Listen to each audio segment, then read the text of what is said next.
Good evening. It is Tuesday, October 25th, and welcome to the Positional Sports Talk Show Post, live streaming on Facebook Live, Twitch, and our Positional Sports Talk Show YouTube channel. We are a sports talk show made for the fans, from the perspective of fans, presented by lifelong sports fans. We will provide our opinions and positions on the hottest topics in sports this evening. My name is Big Reg, and I'm joined this evening by my main partner in crime. What's going on, J3? How you doing? Big Reg, what's going on, bro? Feeling good. How are you? I'm good, brother. I'm good, brother. Hopefully, we will have Professor J and Sense join us this evening, but we're going to keep it moving. Tonight, we're going to hit you with what we've been hitting you with the last few weeks. Going to give you some quick hits. Then we're going to talk NCAA college football week 8. Got to go to the NFL week 7. Our final post of the evening.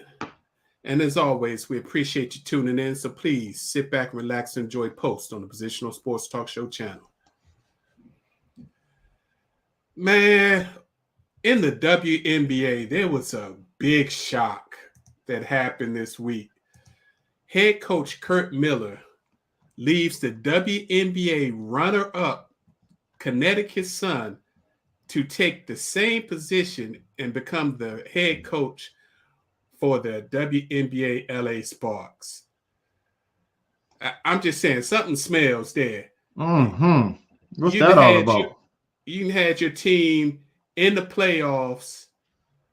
They just lost to the finals in a tough game. And now you leaving. Now, I know they had a bunch of free agents coming up, so maybe he's sort of writing on the wall. But in his explanation, he said he likes building things, and he sees the LA Sparks as building for their next great team. So that was the intrigue for him. And he was an assistant coach for the Sparks. But something's fishy going on, because you don't leave a winner like that to go across the country and play for a team that didn't make the playoffs, in my humble opinion. Well, maybe he still has roots out in LA, and that's the reason why he want to go back. I hear you. I mean, who can blame somebody for wanting to go out to Southern California? So it's a beautiful place out there. We got to give a shout out. I know I've taken shots at this person for a minute here, but I got to shout out my man, Chris Paul. Chris Paul joined a very, very exclusive club, the 11,000 NBA Assist Club.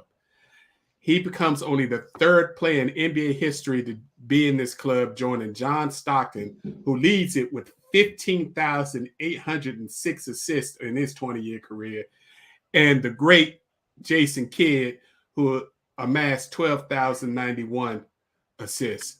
But Paul has separated himself from them two because Paul becomes the first NBA player ever in history to score 20,000 plus points and have 1,000 plus assists. So, but do you think it's time for him to let it go though? Because I mean, I don't see him getting the ring no time soon. I think he enjoys the process of trying to win a championship. Phoenix has still got a good team. Who knows how far they can go? But I think he still believes in his soul that he can win one. I mean, don't get me wrong. I like Phoenix, and you're right. They do have a solid team, but I think their time is coming past. They had the opportunity and let it slip through their hands. Don't see it happening no time soon, bro. I feel you. Moving on to UFC 280.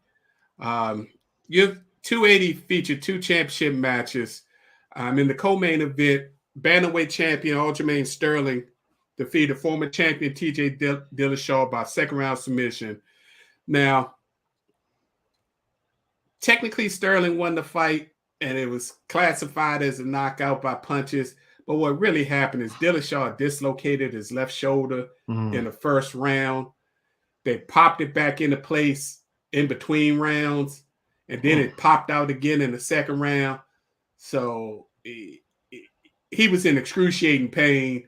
So once that happened, if the fight was over, they should have stopped it. In the main event, the Phenom Islam Makhachev submitted former lightweight champion Charles Oliveira by triangle choke.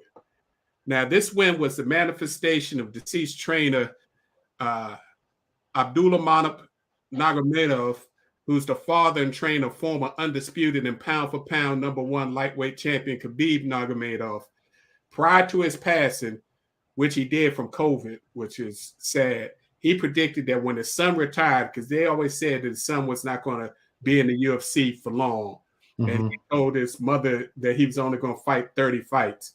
He said once his son retired, Islam, who was his protege, would take up the mantle and become lightweight champion and be the #1 fighter in the world. So it's all coming true. And his next match, he's going to be fighting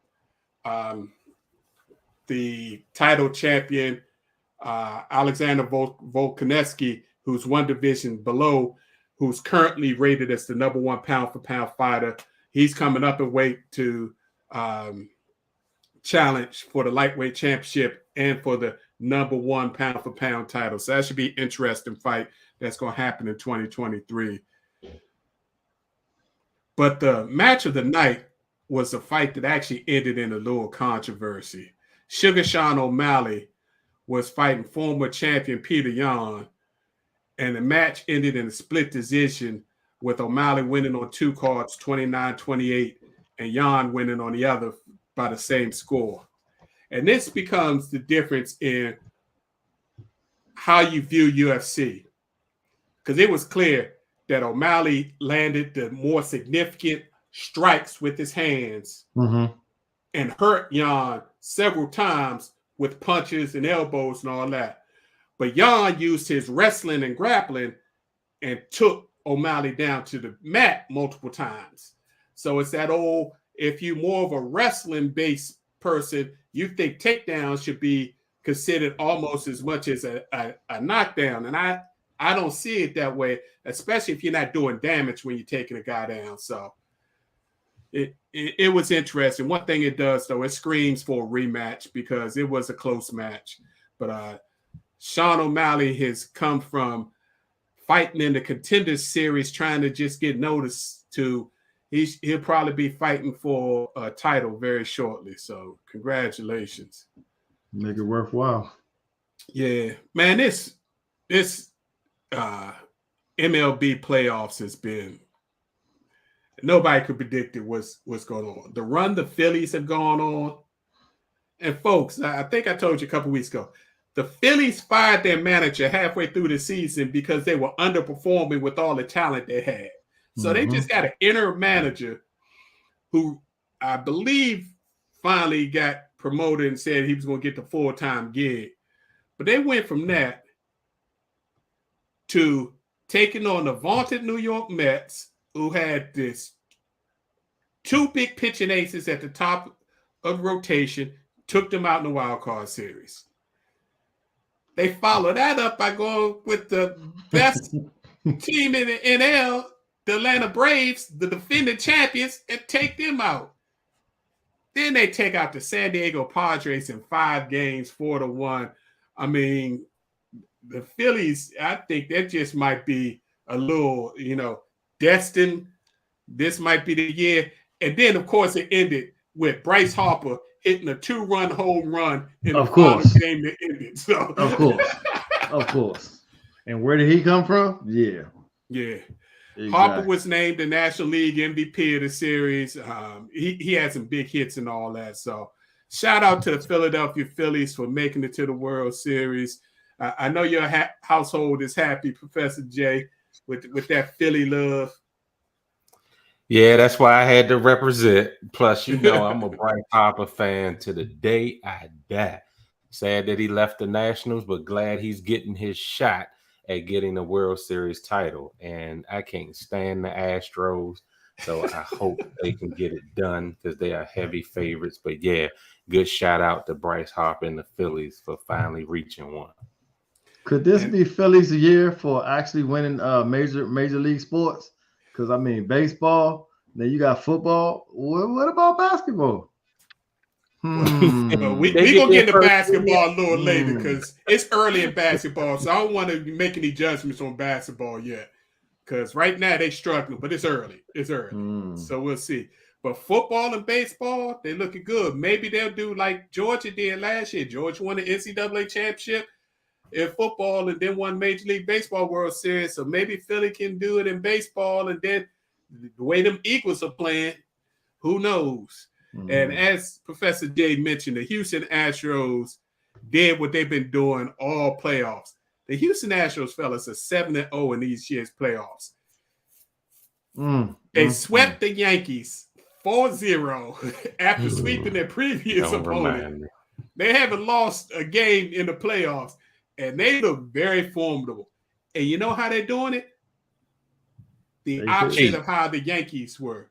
We don't know if they're cheating. They're playing small ball, putting bat on ball, putting the ball in the play, getting people on base, and then driving in decisive runs and winning games. They just playing mathematical baseball and just doing their thing. And every now and then they smack one deep. But yeah, I really don't have a dog in this fight, but I would love to see Dusty Baker win a World Series. That's the one thing he doesn't have in his impressive Hall of Fame career.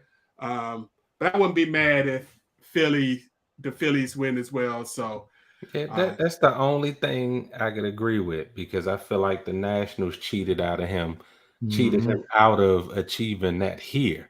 Because that team that he had is the one that eventually, minus Bryce Harper, is the team that eventually won the World Series. Absolutely.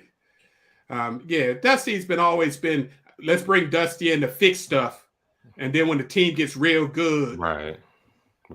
He either hasn't just been able to make it, or right when it's getting real good, they figure a way they're going to move on from Dusty. So the World Series starts this Friday, the 28th. The Astros have home field advantage, so the first two games will be in Houston. And we will see, will the Astros or Phillies pick up the hardware? I know if the Astros win another title, people are going to be like, oh, they was cheating again, so that's going to be a tough one. All right, fellas, let's transition now to the pigskin. It is time to get into our football talk for the rest of the show. College football up first. Some of the big teams had byes this week. Georgia had a bye. Number 1, Georgia had a bye. Number 4, Michigan had a bye. Michigan has a big game this week. They played Michigan State. I know Michigan State hasn't been playing very well this year, but anytime you got a rival game, you can kind of throw the records out the window. You don't know what can happen. They might not get up for any other game this year. Michigan State going to get up for playing Michigan. And then Georgia plays Florida. This used to be a big game. Florida's struggling right now, so I don't know if that's going to be any competition. But let's talk about the teams that did play last week. Number 2, Ohio State's offense, fellas, is just ridiculous. Number 1. They got to be number 1. C.J. Stroud is doing this thing. He dropped 286 yards on them, 4 TDs to 4 different receivers. He did have 1 interception.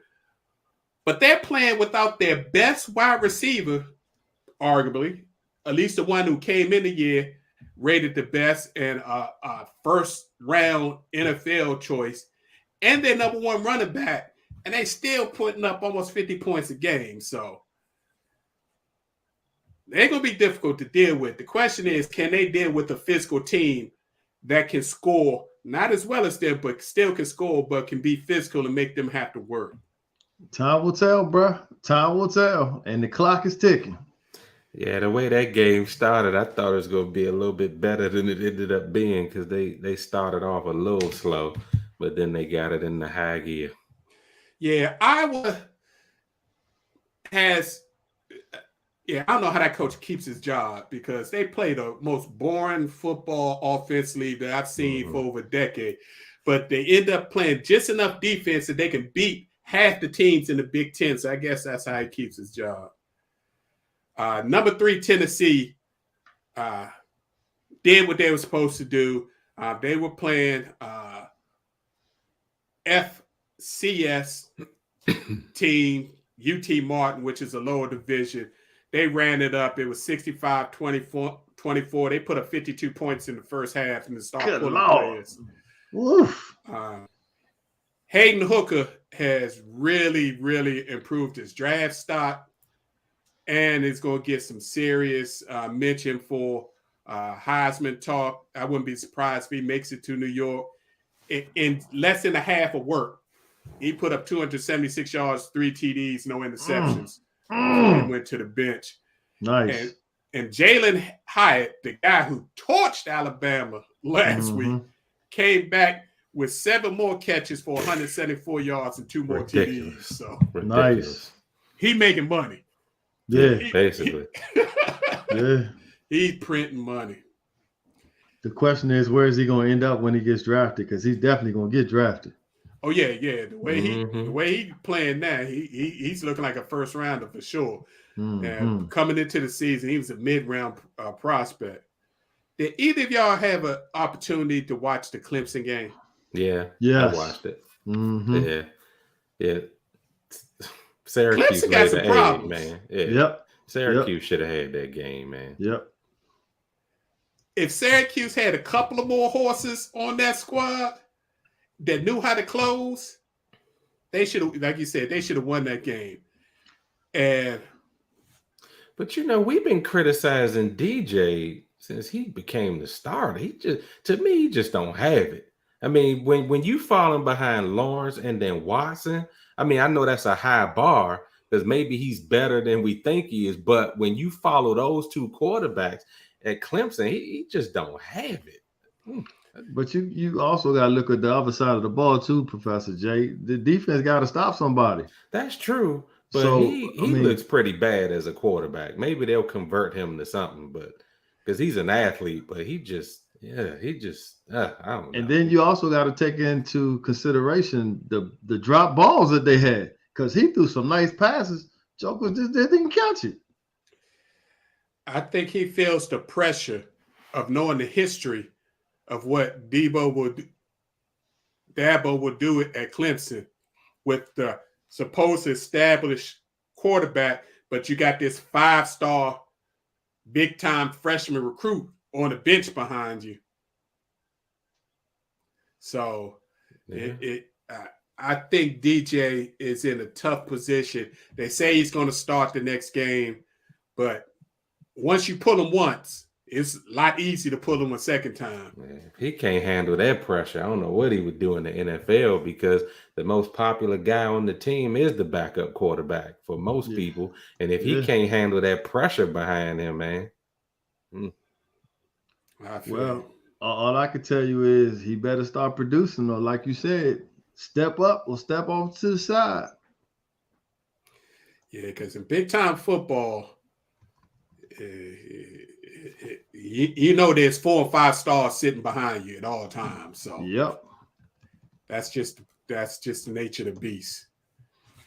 Number 6, Alabama bounced back, beat Mississippi State 30-6, and it was actually a shutout. Mississippi State scored their lone touchdown. Nick was bad too. Play in the game. He was hot. But that's the defense, though. The defense still letting up. They need to play hard to the end. Yeah, he was hot. Yeah, Bama did do some things. One of their prize transfers finally started at cornerback, seemed to help out the DBs a little bit. Bryce Young had a solid game, nothing special. Bryce plays college football different than most quarterbacks. If you watch the game, he's playing football from the neck up. Yeah. And people are so used to looking at the physical traits and the big arm or the 6'5". The mental things he does is miraculous, but they've got to clean up some things. And what looked like might be an easy game, they're going to have a test. They're off. They got a bye week this week. And then they face LSU in Baton Rouge, in Death Valley, and they've announced it. It's going to be a night game. It's going to be good. That's a different place to play day and night. So if they don't get it straight, that might be one of the ones. How'd they lose that game? Yeah, that's going to be a good game. Oh, man. Yes, indeed. Speaking of how'd they lose that game, and LSU. How did previously undefeated Ole Miss get punched in the mouth by LSU and lose 45-20? Who's their coach? Lane overconfident. Kiffin. Lane Kiffin. Probably overconfidence. Lane Kiffin. He ain't have his boys prepared. But that's his MO. It ain't like Brian Kelly been, really doing a whole lot at LSU. Man, he brought his family. Don't you understand?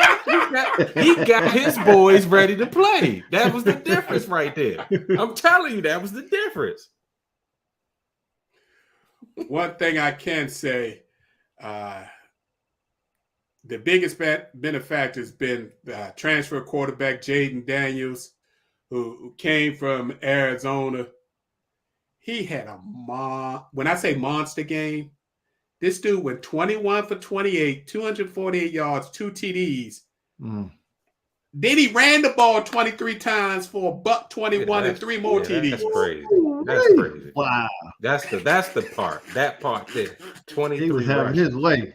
He was having his way. So Lane has not figured out anything about defense. He's an offensive mastermind, but defense is optional for Lane. I mean, how can you let the quarterback rush for 121 yards against Not preparing, like Professor J said. He ain't prepared. So let me ask you this, Big Reg. Does sir. Alabama go down to Death Valley and win that game? Ooh. You know, I had to put him on the hook. I had to do it. Question Alabama has everything they need to go to LSU and beat LSU. Okay. The only reason why it gives me pause, the 2 big games that they played on the road, they had the most penalties they've ever had. The Texas game with 15, and then they followed that up at Tennessee with 17. Yeah. And that's because of the damn secondary. But it wasn't just the secondary getting the penalties. The offensive line was getting penalties. The defensive line, people was lining up off sides. Just stupid. Half of those penalties were mental errors. And I 100% believe that's because that team, for some reason, those players weren't ready for that environment. And now you're going to step it up to LSU and Death Valley at night when them people been down there drinking all day. 110,000 people in the stadium at night. They better get some get right. So yeah, that's going to be a tougher game than what it was looking to be. But Alabama, again, if they want to make it to the SEC championship, they got to win this game, because if they lose this game, LSU is actually number 1 in the SEC West, and they got the tiebreaker. So they'd have to beat LSU by at least a game. And right now, LSU is trending up. So this is a must win, or Bama's out. Mm-hmm. Shout out to number 10 Oregon, beating UCLA 45-30. Mm-hmm. I mean, I got to give credit where credit's due. Bo Nix at Auburn was god-awful most of the time. Mm-hmm. Other than the first game when Georgia boat raced Oregon in that first game, Bo Nix has been playing Heisman-type football for Oregon. Bo Nix went 22 for 28 for almost 300 yards and 5 TDs. He was a running back at Auburn, basically, that threw the ball sometimes. So do you think by him going to UCLA, it's a better fit for him now that he's showing out? Oregon. He went to Oregon. I mean, Oregon. I'm sorry. I meant to say Oregon. I think what transferring to Oregon made him do was have to develop more as a passer. Mm-hmm. Going out to the Pac-12, Pac-12 is more of a passing league. It's requiring him to develop as a football player, which may eventually give him the ability to at least get some looks in NFL. I don't think he's an NFL quarterback, but he'll get some looks if he keeps playing this way. What that did do, though, that hurt the Pac-12, UCLA losing, because now everybody in the Pac-12's got at least one loss, and it's still a bunch of big games. UCLA still has to play USC. I think UCLA still has to play Utah. So there's going to be some big games, and I think the Pac-12 champions going to end up with 2 losses, which would eliminate them from the playoff consideration. Yeah. Other than that, the last game I really want to talk about, Steve Sarkisian going to get fired. And the reason he's going to get fired is because he can coach a team to a lead, but he blew another double-digit lead at Texas. Mm-hmm. Right. They were up almost that entire game against Oklahoma State and then got outscored 14-0 in the fourth quarter to lose the game 41-34. So do you really blame him or do you blame your defensive coordinator? Because what's he doing? You're an offensive guy. Score some points. You've been scoring all game. Keep scoring. I understand, but if your offense is not moving the ball, your defense got to stop somebody so you can win, bro. That's still on him. He the head coach. Sounds like there's a lack of communication going on. Yeah, that is absolute, positively big problem. He is now 10-10 at Texas over his year and a half. Being 500 at the University of Texas, the university that generates the most money in college football, is a problem. Mm-hmm. I mean, it sounds like an Arizona Cardinals coach to me, but he still got a job. Oh, did I say that? Yeah. Sarkisian would get a job. He just ain't gonna get the job he ain't gonna keep this job at the University of Texas. I think the only thing that's keeping him there right now is his recruiting class is coming in is massive, including the prize of the ball, one Arch Manning. So they know if they fire him, that recruiting class goes away. But you got to do better. Sounds like the risk they worth taking. I feel you. Lastly, before we get to the notable Week 9 games, shout out to Jackson State. Yeah, buddy. Prime.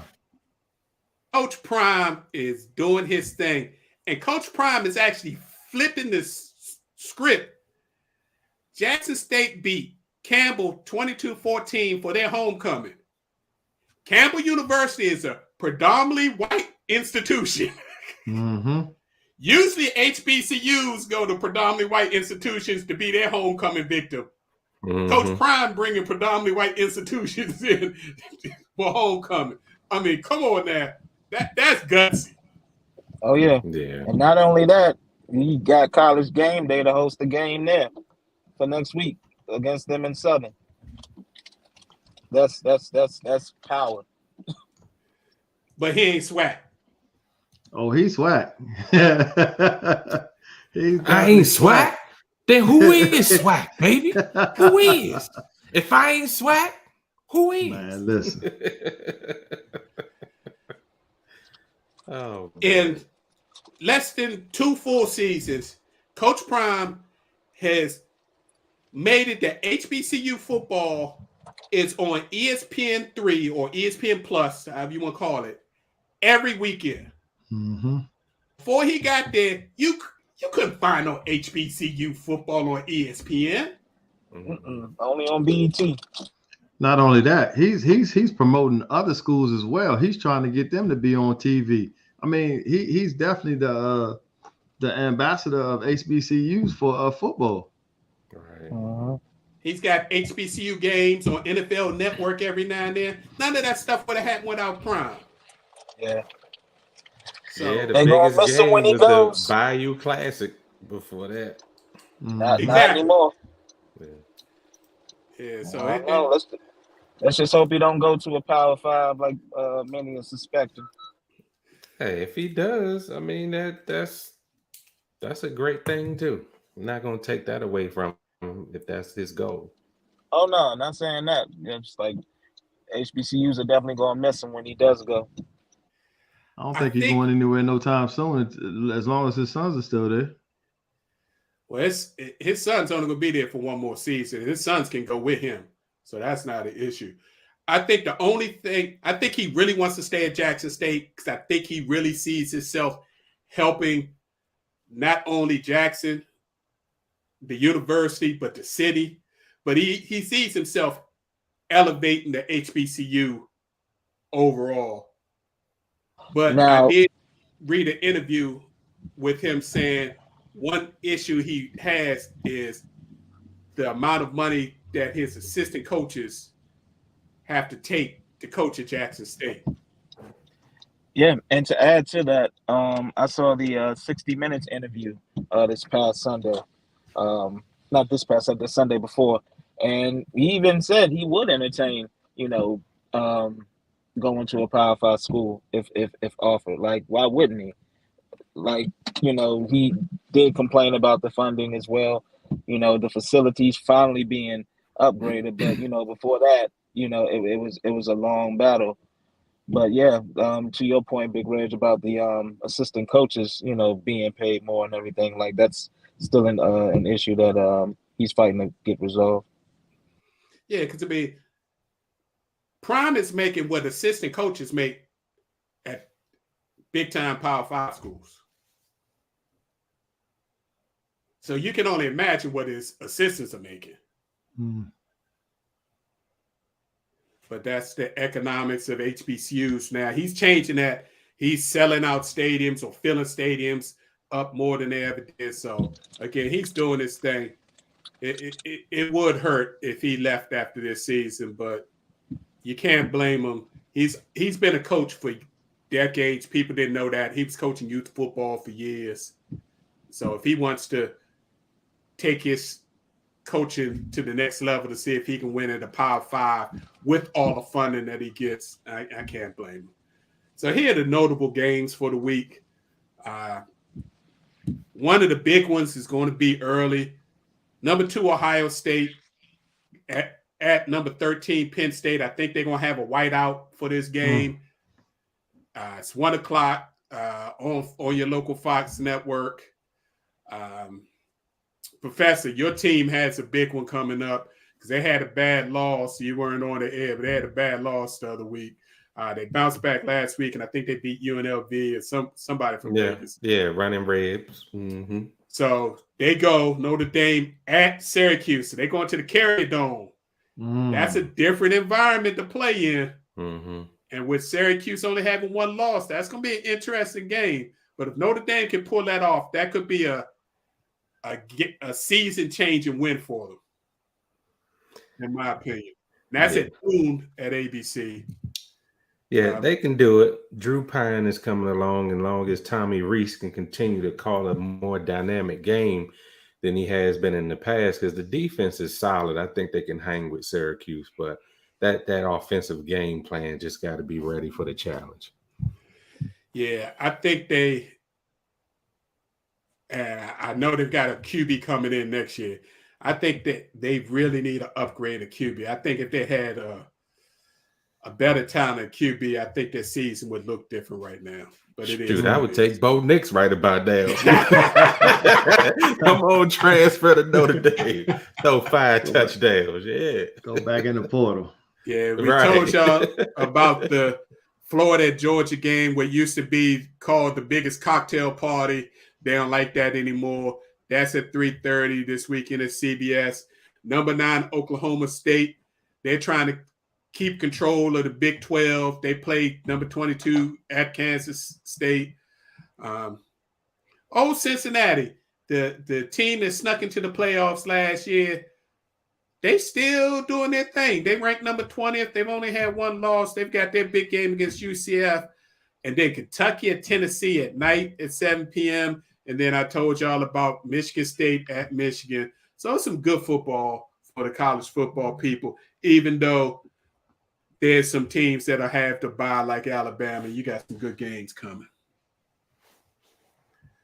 Let's transition to the NFL, fellas.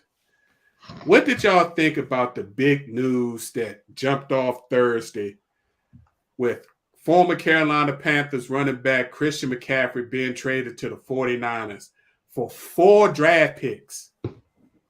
over the next 2 seasons. It was definitely a shocker. I saw them moving them, but I never would have guessed it would have been San Francisco making that that's move. the worst. To me, San Francisco is jumping in on what the Rams say, F them picks. So I guess they're trying to go all in. They get a dynamic game changer in order to get them over the hump. But we see that went over with a whimper against KC, but I know we'll get there too. But yeah, that was a huge shocker. I did not see him going to San Francisco. Yeah, and the worst thing they could have did was deliver an offensive power house like McCaffrey into an offensive evil genius like Kyle Shanahan. Like the things that he could do with him in that offense, man, the possibilities are endless. Now, albeit they lost to Kansas City, but I think it's shaping up for some big things coming down in the pike in the season. As good as McCaffrey is, go ahead, Jim. I was gonna say, as good as McCaffrey is, I wouldn't have wasted 4 picks on him. I mean, we all know that the past couple of years he's been injured. I mean, so you got to take his health in consideration. Are those 4 picks worth? I mean, is he worth 4 picks like that? And that's what I was going to so. say. Kudos to Carolina, because no, he's not worth 4 picks. I mean, if they win the Super Bowl, then it'll rewrite that story. But pulling off those picks, Carolina is in rebuild mode. They're going to get a new coach, all that kind of stuff. I think that was a great move on their part to move off from a player who's great and dynamic, but often injured. I think that was a good move on their part. Yeah, it's going to be interesting to see how injured he's going to be in San Francisco, even though historically, San Francisco has been the second worst team in the NFL over the last 3 years with injuries, only behind the Washington Commanders as far as injured players. But I think he won't have to be the load carrier in San Francisco, he won't. Which means he won't have to put as much wear and tear on his body. But that's how he plays anyway. So, I mean, he could try to ease up, but he plays hard every time he's on the field. No, I'm not talking about ease up. I'm talking about the amount of touches he's going to get. He's not going to get as many touches. Right. No, I understand. Because you got Deebo Samuel, you got the all-pro tight end. So Kittles. Yeah, which works in his favor. I mean, plus you have a better line than Carolina and San Francisco. So yeah, well, you better hope they get it together because they just got slayed with all that offensive genius firepower that they had. Yeah, I'm gonna give him like 3 weeks to put it all together. But the way that NFC West is this year, I mean, they 1 game behind the Seattle Seahawks. Right. Mm-hmm. So you really think the Seattle Seahawks will keep doing what they're doing? Who saw that coming? Yeah. In other news, before we get to the games, what do y'all think about Indianapolis Colts? Matt Ryan got injured in the last game, but they made it clear they're benching Matt Ryan for the rest of the season. That's Frank Wright. No, that's the owner. No, I mean as far as the coaching is concerned, because Carson Wentz, you can say what you want, but those are 2 quarterbacks under his tenure that he didn't get the mileage out of that he thought that he would, because those were his decisions. And now his job is on the line because he didn't get the type of production that he thought that everybody thought he would get. That's what I'm saying. How many years was Matty Ice down in Atlanta? And what did they do? They went to the Super Bowl once while he was while he was the starting quarterback and lost when they were up? 25. Why would you bring him to your but don't blame him for that. That was Kyle Shanahan taking his foot off the gas. And not running the ball. I agree, but still. That man won an NFL MVP, Joe. Right. He shouldn't look as bad as he looks now. He's leading the league in interceptions. The running game that was the number 1 running game in the NFL as far as an individual player has gone into the tank. Yeah. And the offensive line, which Jonathan Taylor? Jonathan Taylor's in the tank this year. Right. And their offensive line, which was arguably the best or definitely top 3 offensive lines, playing like garbage. Yeah. And they were supposed to run away with that division. So the Commanders can end up going 500 this Sunday going down. Man, don't start that, man. Hey, The big loss though over the weekend was for the surprising New York Jets, who went 5-2, but winning that game, they lose rookie sensation Breece Hall and offensive tackle Elijah Vera Tucker for the season. Those are two major losses. Now they tried to make up a little bit for losing Breece Hall. They traded with Jacksonville Jaguars and got a running back who was the starter for Jacksonville last year, but now they've moved on and put the quarterback's college teammate as the number one back. So they moved on, but that's going to hurt the Jets because they've been playing some good football. So let's talk about another week of unexpected bad results. I mean, you guys talked about it. Washington beats the Packers with their backup quarterback who threw a pick six, and they still lost. Yep. That shows you how bad the Packers are. Yep. Yeah. And what did their future Hall of Fame franchise quarterback do today? Went on this little weekly show that he's on. He's a clown. And said, he's a clown. They need to start cutting people's practice reps down and stop playing them. He's basically telling the coach, "You're not doing your job." Well, and when all reality, he's the problem. Like, man, you know how many times he threw the ball in the ground? Exactly. He looked terrible. His arrogance, man. It's like, and it's causing the toxicity in that locker room. Yeah, he's hurting the team for sure. Yeah, for sure. You can see it in the play. He wanted to. Yeah. And they wonder why their all-pro wide receiver wanted to get as far away from the Hall of Fame quarterback as possible. It's just that was a bad game all around. I mean, both teams just were trying to give it to each other. Here, you take the win. No, you take the win. No, you take the win. So one thing I gotta give Heineke though, he is a fighter. He a gamer. Thank you. He'll give you more of a chance than Wentz will. He gonna make some mistakes. But I mean, at this point, I think you play him over Wentz and just bite the bullet of that money that you paying Wentz this year and just move on. That's why Ron got to go. Because you didn't have to spend $30 million on Wentz to figure out Heineke gave you the better chance to win. That's what I've been saying this whole off season. Like, what are they doing? He has to go. Because it looks like Terry McLaurin can play again. Yeah. How about that? Right. Exactly. He actually got some love. Welcome back. Right. He had disappeared under Wentz. And Antonio Gibson getting some run out of the backfield, doing this thing. So, even the tight ends got to eat. Yeah. So, Speaking of another surprising bad loss for future Hall of Fame quarterback. Good. Tampa Bay. How can you allow an organization that just fired the coach a couple of weeks ago, got crushed the first game with the interim coach, then traded their best player on Thursday to beat you 21-3, to limit you to 3 points? Yeah. Man, I think it all went downhill the moment Mike Evans dropped that touchdown. That was crazy. There's something going on with him. He's hurt. Or he just lost his confidence. Nah, that dude ain't lose no confidence. I wouldn't believe that. I just think that team is imploding because they go as their quarterback goes. You know, I'm not going to speak to his personal life because that's a tough situation no matter who you are.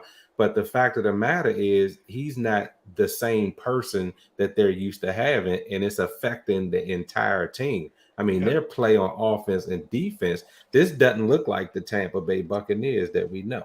I mean, I'm holding pom-poms up because I can't stand them, but I understand the human side of it when you come in and you just not yourself and you're the leader, it affects the entire team. Yeah. Give some love to PJ Walker. That young man just continues to fight and try to, carve himself out a place in the NFL. Where Baker at? Well, you see, the coach said J3. If Baker was healthy, PJ Walker was going to be starting regardless. Good question. With Baker. making them commercials. He's making them commercials.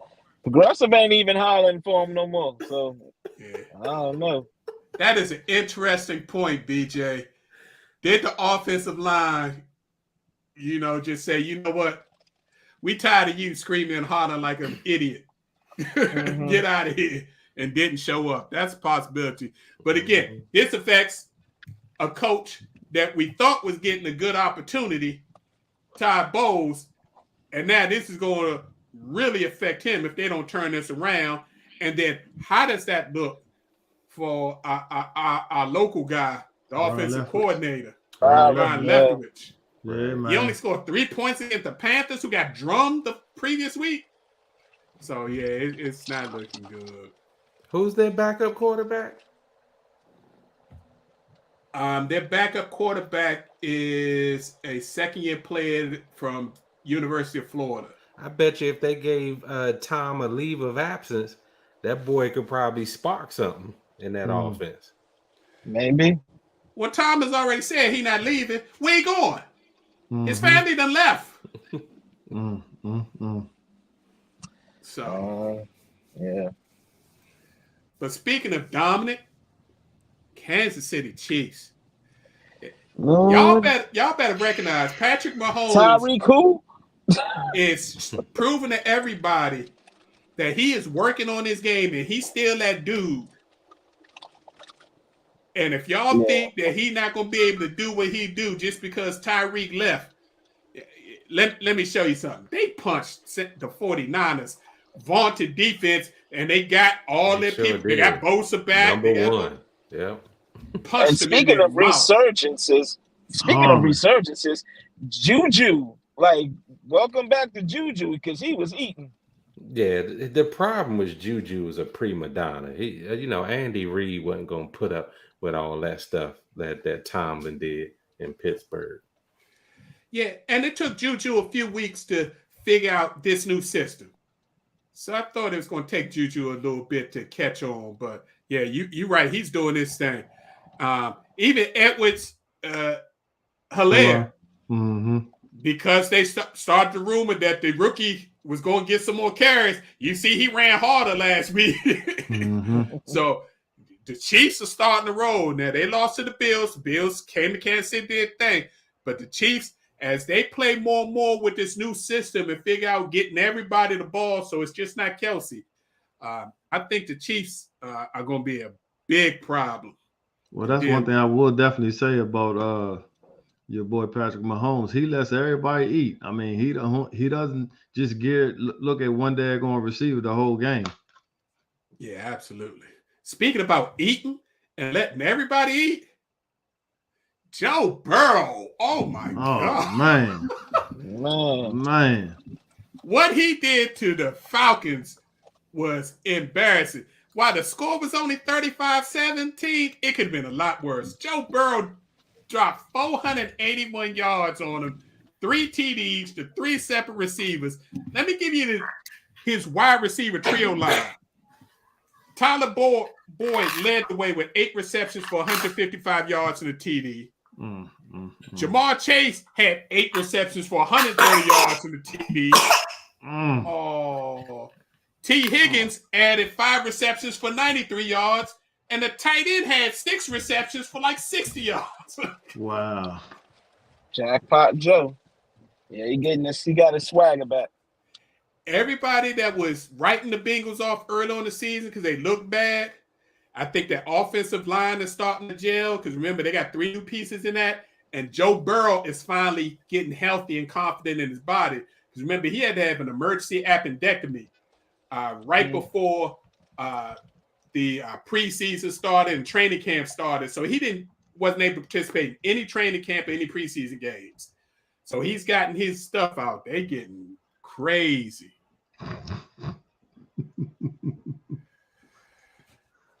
What y'all think of the Tua comeback this weekend? I thought he looked good. I thought so too. I was nervous when he ran that one time and got hit, but he played pretty solid. I was happy for that. Yeah, I got a little nervous though. Those 2 times he scrambled, and instead of just sliding and getting down, he decided he was gonna put his shoulder into a defensive player. Come on, dude. What you doing, man? He playing hard. That's the only way he knows how to play. He will not slide. Ryan Clark made a point to that. He said the only way to play football is play football. You can't like go in there all nervous, like getting your head. You just gotta go out there and play football. Yeah, but you got to be a little smarter than that. Come on now. Well, obviously he ain't learned his lesson because he's still doing what he did before he got those concussions. So, hey, that's his you body. can tell the difference between the Dolphins offense with him playing and without him playing. That was obvious. Mm-hmm. Even though they got shut out in the second half and only beat the Steelers 16-10, Steelers made some defensive adjustments. One thing, Mike Tomlin's got that defense playing a lot better now.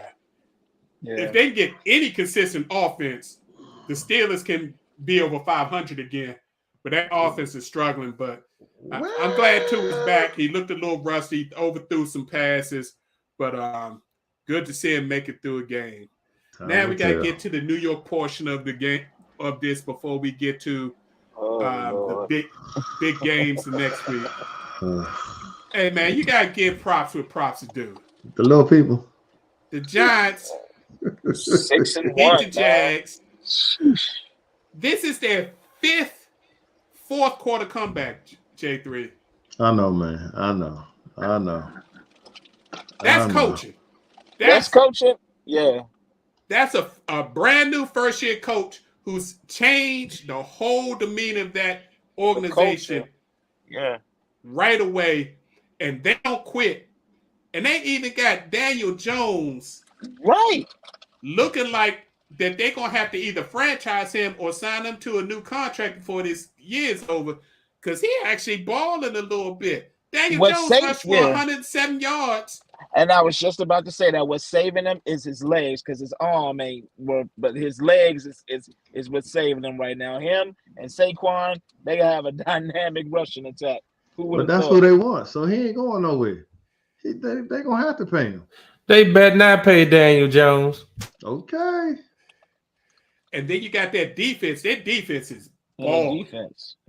Their defense is balling. And speaking about defenses, in the same stadium, just on the AFC, the Jets, they just shutting people down. Jets. They finally stepping up. They causing turnovers. They're doing their thing.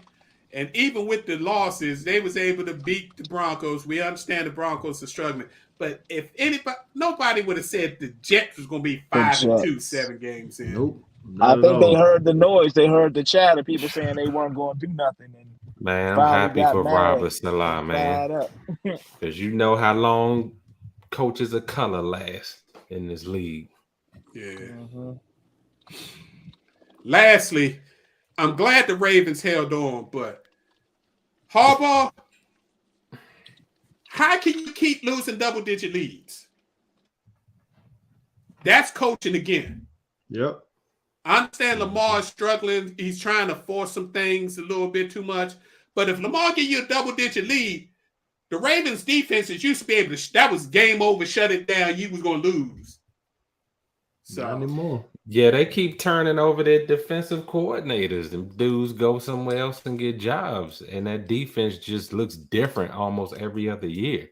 I mean, they're going to have to stop the bleeding because we know they have talent on defense. Just the injury bug, just scheme. Like, when I look at them, I see some of the same nonsense Washington is doing on the defensive side of the ball. And you scratching your head because you know you have a competitive quarterback, former MVP, that's going to do everything that he can when he knows that there are deficiencies on the other side of the ball. And Harbaugh, to your point, needs to do a better job at settling him down and sticking to the game plan. But, you know, Lamar He wants to be video game. He want to get off script and try to make things happen.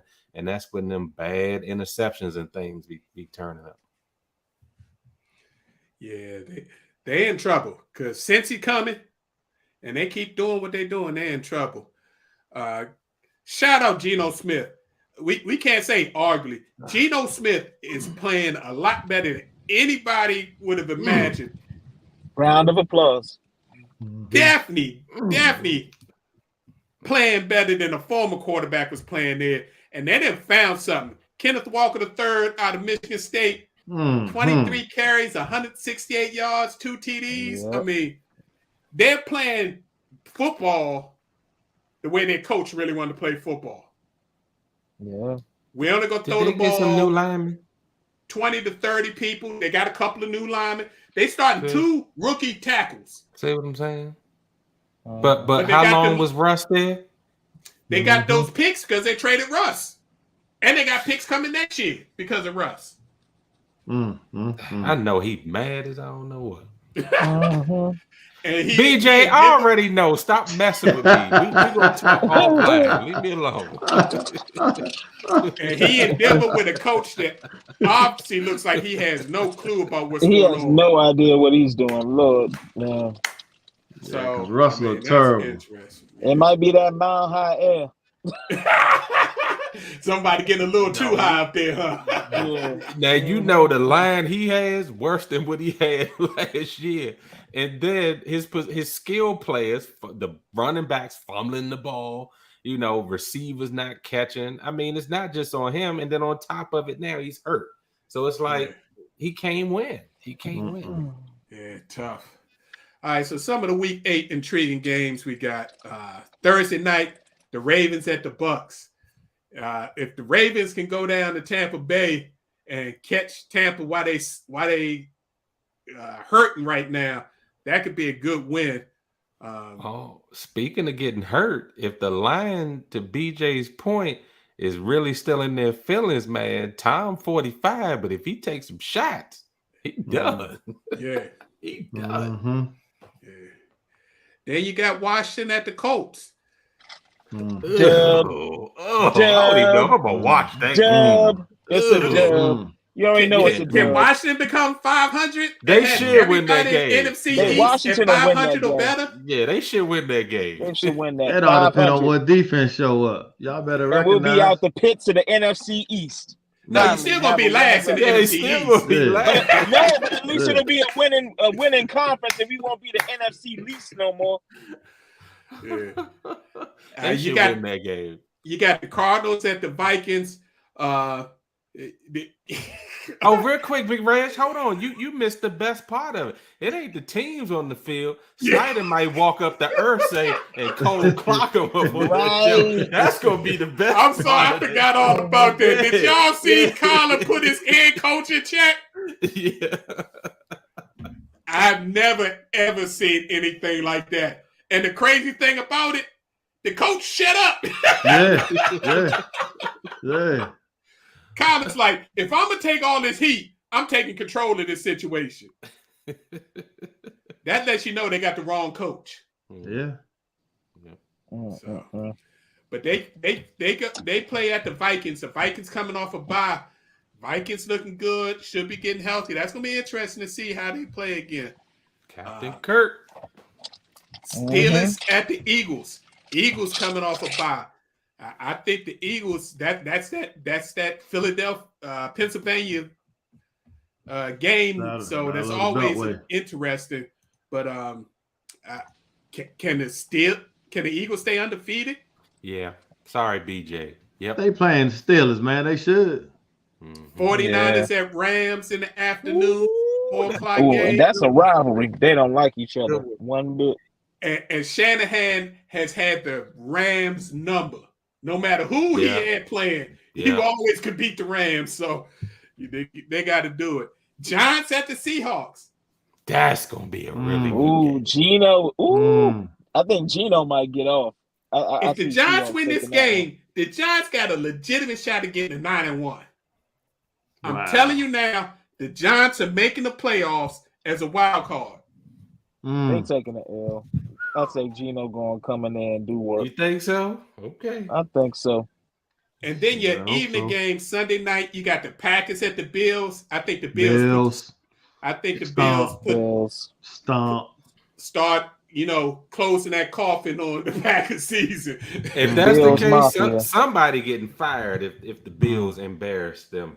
Somebody getting fired. Or somebody gonna be trying to trade Look, Aaron Rodgers. it's gonna be a You can't trade coordinator. Aaron Rodgers. Somebody Mm-mm. getting fired. Not with It's that gonna be a contract. coordinator. They literally can't trade Aaron Rodgers. If they trade Aaron Rodgers, their cap takes almost $100 million hit. Yeah, they can't do that. Mm-mm. Yeah. That's why he acting. That's why he's acting a fool. fool. Yeah. There's nothing they can do He's to him. bulletproof. Yeah. He has true. no. There you go. I'd have let him walk. And I'd then let him Monday- walk. Me too. Yeah, J3. Monday night game, you got Cincinnati at the Browns, the Battle of Ohio. So some Cincinnati. good games this week. Yeah, All right, Cincy. fellas, we're a little over our normal time, so it is time for us to get up out of here. So let's get these final posts going. J3, what you got for me? Hey man, everybody make sure you drinking water. Keep it up. True Short that. and sweet, like that. Sense, what you got? Man, just want to show some light and love to Brittany Griner's family. It's a shame, what's taking place and them denying her, appeal and, just stay positive. It's you gonna come home. Just prayers up for Brittany Griner. Excellent. Professor, what you got? Yeah, good pull because that's a teaser. I'm gonna do post takes next week, and it's gonna be focused on Brittany Griner. For all of you parents out there, please look after your children. Make sure they washing their hands. You should have them wearing a mask. RSV is real. Let me tell you, our 9-month-old is recovering from it. We don't know where in the world she got it from, but it's a serious ailment that's touching a lot of our kids across the country. So please stay on top of your kids about cleanliness, washing their hands, washing their faces, just being real diligent about staying clean and keeping them germs at bay. So that's my PSA announcement for the day. Especially with Halloween coming and Mhm. kids gonna be out trick-or-treating and touching each other and all that. Right. And putting their hands in jars of candy. Who knows whose hands been in it? Yeah, that's serious. I'm gonna keep mine on a sports note this week. Earlier, it was announced on online and on the internet everywhere that the Crawford Spence fight was pretty much done. Well, it's not. And I told y'all to believe it when they actually signed the contracts and they had their first press conference. Mm-hmm. And for everybody that thinks Terrence Crawford is the one holding this up, he is, and he has a very good reason for it. Terrence Crawford decided to make this fight happen, that he would capitulate himself and give it to the biggest terms that the PBC and Spence team won. Terrence Crawford was taking 45% versus the Spence 55%.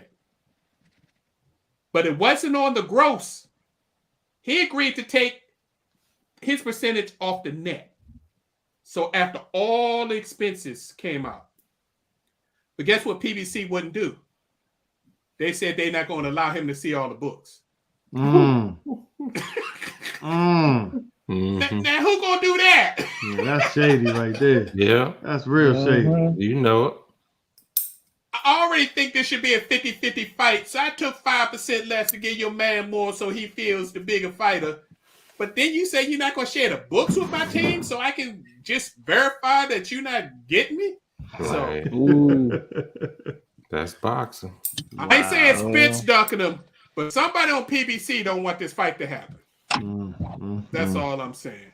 So that is the main reason why, unfortunately, folks, boxing has lost a lot of its cachet and why UFC has been able to jump in and fill that void.